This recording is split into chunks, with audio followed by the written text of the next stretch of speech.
Hello, നല്ല നമസ്കാരം.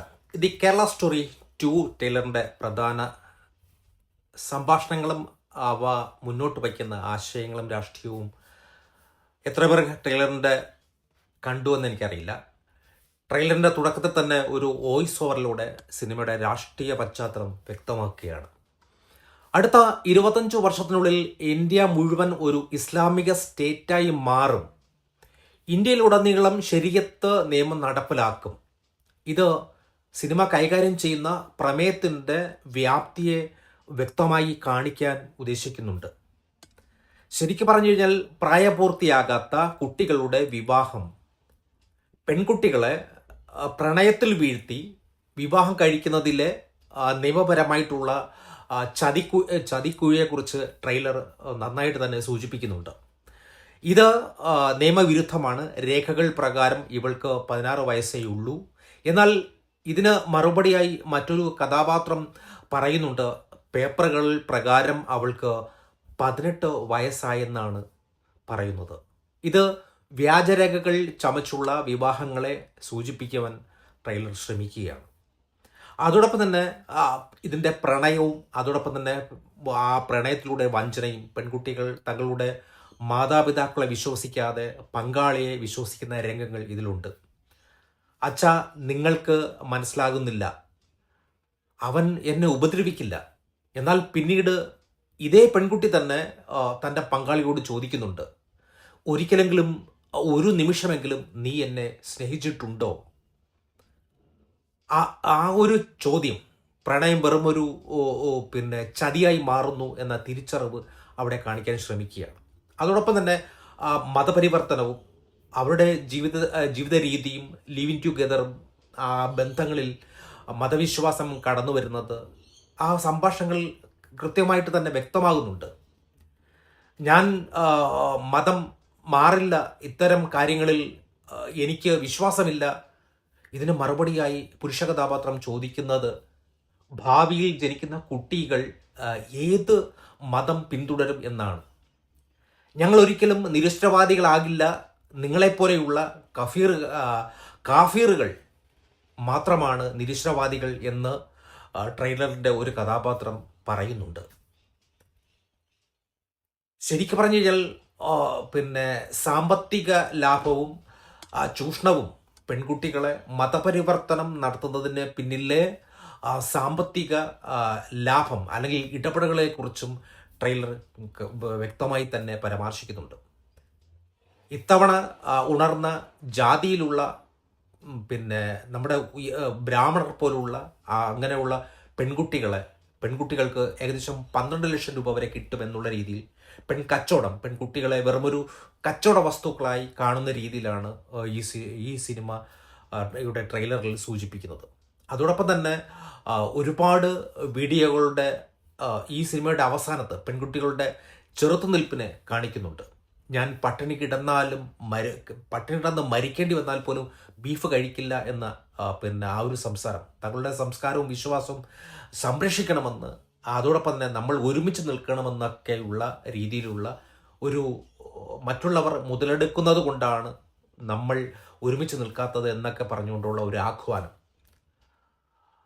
മൊത്തത്തിൽ എനിക്ക് തോന്നിയത് ഒരു വൈകാരികമായിട്ടുള്ള ഒരു തകർച്ച, അല്ലെങ്കിൽ മതപരമായിട്ടുള്ള ചതികൾ, സാമൂഹ്യപരമായ ഉണർവ്, അങ്ങനെ ഒരു 3 ഘട്ടങ്ങളിലൂടെയാണ് ഇതിൻ്റെ ട്രെയിലറിൻ്റെ സംഭാഷണങ്ങൾ മുഴുവനും കടന്നു പോകുന്നത്. പക്ഷേ നമ്മുടെ കേരള സ്റ്റോറി ആദ്യ ഭാഗത്തിൽ കേരളത്തിലെ നിർബന്ധിത മതപരിവർത്തനത്തെക്കുറിച്ച് ആയിരുന്നുവെങ്കിൽ, രണ്ടാം ഭാഗത്ത് ഇന്ത്യയുടെ വിവിധ ഭാഗങ്ങളിലേക്ക് വ്യാപിക്കുകയാണ്. ആ രീതിയിലാണ് ഈ സിനിമയുടെ രണ്ടാം ഭാഗം വരുന്നത്. ഇന്ത്യയിലെ ഒരു പ്രത്യേക മതരാഷ്ട്രമാക്കി മാറ്റുവാനുള്ള ഗൂഢാലോചനകൾ നടക്കുന്നുണ്ട്, അതിനായി പെൺകുട്ടികളെ ആയുധമാക്കുന്നുണ്ട് എന്നതുമാണ് ഈ സിനിമ പറയാൻ ശ്രമിക്കുന്നത്. യാഥാർത്ഥ്യം അതാണോ? അതോടൊപ്പം തന്നെ പ്രണയം, ലിവിങ് ടുഗെദർ, അങ്ങനെയുള്ള ബന്ധങ്ങളിൽ വ്യാജമായിട്ടുള്ള രേഖകൾ ചമച്ച് വിവാഹങ്ങൾ രജിസ്റ്റർ ചെയ്യുകയും പെൺകുട്ടികളെ എങ്ങനെ സ്വാധീനിക്കുന്നു എന്ന് സിനിമ വ്യക്തമാക്കാൻ ശ്രമിക്കുകയാണ്. ചതിക്കപ്പെട്ട പെൺകുട്ടികൾ പിന്നീട് എങ്ങനെ അതിനെതിരെ ശബ്ദമുയർത്തുന്നു എന്നതും സമൂഹത്തിൽ ഇത്തരം കാര്യങ്ങൾക്കെതിരെ ഒരു പിന്നെ ഉണർത്തുപാട്ട് പോലെയാണ് ഈ സിനിമ പിന്നെ പറയാൻ ശ്രമിക്കുന്നത്. അല്ലെങ്കിൽ ഇതായിരിക്കും ഒരുപക്ഷെ ഇതിൻ്റെ മെയിൻ പ്ലോട്ട് എന്ന് പറയുന്നത്. സിനിമ മുന്നോട്ട് വയ്ക്കുന്ന ഒരു പ്രത്യേകതരം ഒരു രാഷ്ട്രീയമുണ്ട്. സിനിമയുടെ രാഷ്ട്രീയം പ്രധാനമായും ചർച്ച ചെയ്യുമ്പോൾ ദേശീയ സുരക്ഷയും മതപരമായിട്ടുള്ള മാറ്റങ്ങളെയുമാണ് പിന്നെ വരച്ചു കാട്ടാൻ ശ്രമിക്കുന്നത്. സിനിമ മുന്നോട്ട് വയ്ക്കുന്ന രാഷ്ട്രീയം എന്ന് പറയുന്നത് ഈ സിനിമയുടെ പ്രധാന ചർച്ചയുമാകാൻ പോകുന്നത് ദേശീയ സുരക്ഷയും മതപരമായ മാറ്റങ്ങളുമാണ്. ട്രെയിലറിൻ്റെ തുടക്കത്തിൽ പറയുന്ന പിന്നെ ആ ഒരു സാധനം ഉണ്ടല്ലോ, അടുത്ത 25 വർഷത്തിനുള്ളിൽ ഇന്ത്യ ഒരു ഇസ്ലാമിക സ്റ്റേറ്റായി മാറും എന്ന പ്രസ്താവനയിലൂടെയാണ് ഇന്ത്യയുടെ നിലവിലുള്ള സാമൂഹ്യ വ്യവസ്ഥയ്ക്ക് ഭീഷണി ഉണ്ടാകുന്നുവെന്ന രാഷ്ട്രീയ സന്ദേശം ഈ സിനിമ നൽകാൻ ശ്രമിക്കുകയാണ്. അതോടൊപ്പം തന്നെ കൃത്യമായിട്ടും മതപരിവർത്തനം എന്നത് കേവലം വ്യക്തിപരമായിട്ടുള്ള ഒരു ഇഷ്ടമല്ലെന്നും മറിച്ച് അത് ഒരു പണവും സ്വാധീനവും ഉപയോഗിച്ച് നടത്തുന്ന ഒരു നെറ്റ്വർക്കാണ് എന്നാണ് സിനിമ വാദിക്കാൻ ശ്രമിക്കുന്നത്.